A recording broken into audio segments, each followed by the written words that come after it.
welcome to the show. Today we have a very special guest, Amelia Earhart's little sister Muriel. We will be discussing the life and disappearance of her sister Amelia. Come on out, Muriel.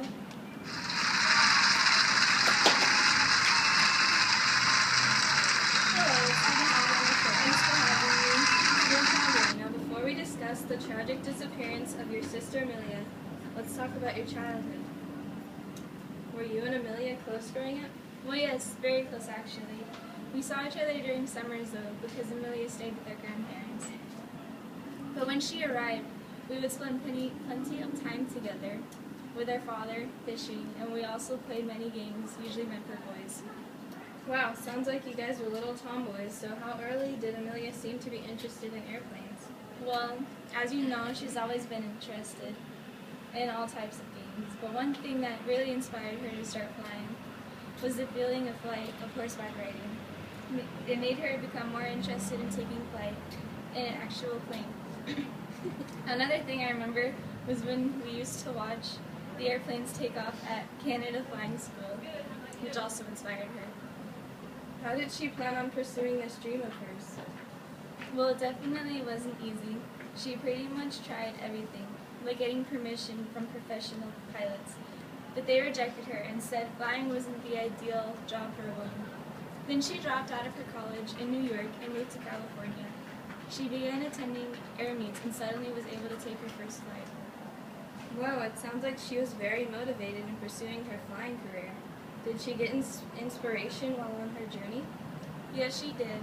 She was very inspired by Charles Lindbergh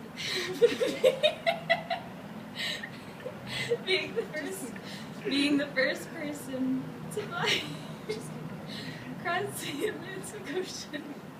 Wow, that sounds interesting. It must have been a long flight. Did she receive any opportunities like Lindbergh did? Yes, after some hard work with professional flyers, she began to become a professional herself.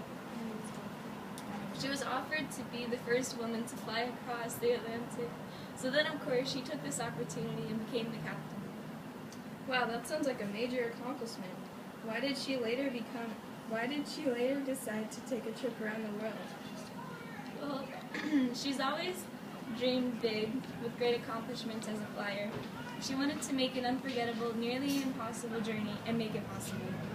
How did she plan on making this flight? Well, she planned on flying across the entire equator and also wanted to change public views and record-breaking flights. How did she plan on making stops around the world for maintenance?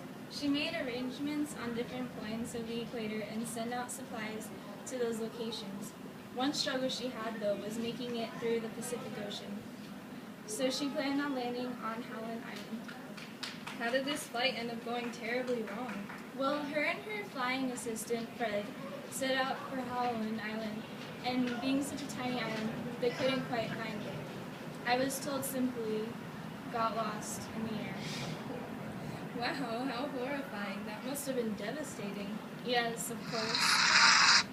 But this tragic event showed the world how dedicated she was and encouraged them to follow their own dreams. Yes, very true. Well, thank you for sharing this with us, but I believe we are about out of time. Well, thank you for having me. Of course.